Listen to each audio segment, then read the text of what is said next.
अस्सलाम वालेकुम। खुशामदीद हमारे चैनल पर। आज फिर मैं आपके लिए एक नई रेसिपी लेकर आया हूँ, वो है बूंदी आलू। तो चलिए हम तैयार करते हैं। ये एक पाव मेरे पास थी बूंदी, इसको मैंने पानी में भिगो दिया। भिगोने के बाद मैंने इसको ऐसे करके निचोड़ लिया। आपकी मर्जी, आप बाज़ार से भी ले सकते हैं, घर में भी बना सकते हैं। जिससे मैंने दही बड़े बनाए हैं ना, उसी से हमने बूंदी भी तैयार कर ली है। उसके बाद इसमें जाएगा आधा किलो दही है हमारे पास, और ये देखो प्याज और आलू, ये टमाटर, ये हमारे पास धनिया और पुदीना। उसके बाद जो मैंने चटनी घर में अभी तैयार की ना, बताया आपको, आप दही फुल्कियों के साथ भी इस्तेमाल कर सकते हैं, दही बड़ों के साथ भी इस्तेमाल कर सकते हैं। चनों में अगर चने चाट बनाएं तो आप चने चाट में भी यही डाल सकते हैं, 2-3 चम्मच।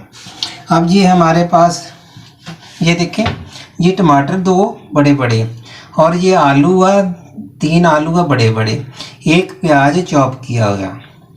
तो चले मैं आपको बताता हूँ सबसे पहले आपने क्या करना हो।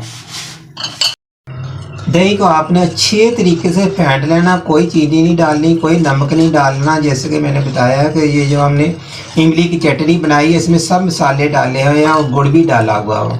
आप गुड़ भी डाल सकते हैं, वो जो नरम वाली खजूरें मिलती हैं वो भी आप डाल सकते हैं, मैंने आपको बता दिया हुआ।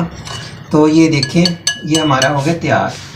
और सबसे पहले आपने इस पर चटनी डालनी है कि जो इसका फीकापन जो ना ख़त्म हो जाएगा। ऐसे करके सबसे पहले आप चटनी डाल देना बूंदी पर, और ऐसे करके आपने सब चटनी डाल देनी है एक दफ़ा यूँ। ऐसे देखो, कम से कम 5 चम्मच मैंने डाले हैं, ये डोंगे वाले जिससे हम साले निकालते हैं।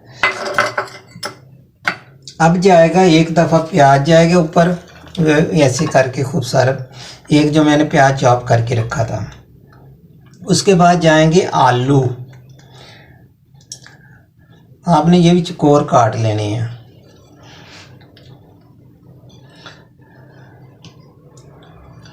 और फिर प्याज आपने खूब सारा इस पे सलाद डाल देना।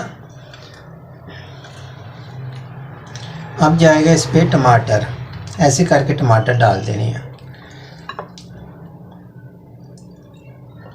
कोई आपको चाट मसाले की ज़रूरत नहीं पड़ेगी, जितने मैंने इसके अंदर मसाले डाल दिए। ये देखना माशाल्लाह अभी से कितनी खूबसूरत लग रही है, ये खाने में बहुत मज़ा, ये आगे जाके आपके काम आएगा। और ये मैं डाल रहा हूँ दही, अब खूब सारा दही है मेरे पास है। ऐसे करके आपने डाल देना, यूँ करके ऐसे डालते जाना, क्योंकि चटनी है खट्टी मीठी, उसमें गुड़ डाला हुआ हुआ। आधा किलो मैंने इमली ली थी, वो मैंने सब कुछ आपको बता दिया हुआ। ये ले,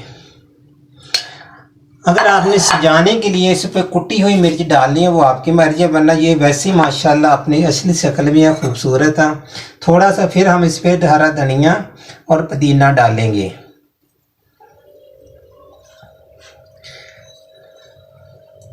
इसमें कोई कैमरे की वो नहीं, सफाई, ये माशाल्लाह जैसी शक्ल है इसकी वैसी आपको मिलेगी।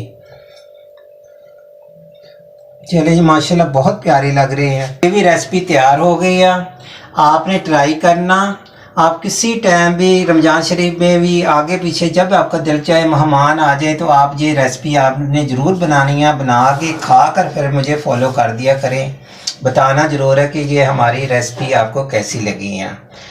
खुदा हाफ़िज़, फिर मिलेंगे इंशाअल्लाह ताला। आइंदा भी ऐसी रेसिपी आपको बताएंगे, इससे भी अच्छी से अच्छी आगे रेसिपियाँ आ रही हैं इंशाअल्लाह ताला, हम आपको बताते रहेंगे। अल्लाह हाफ़िज़।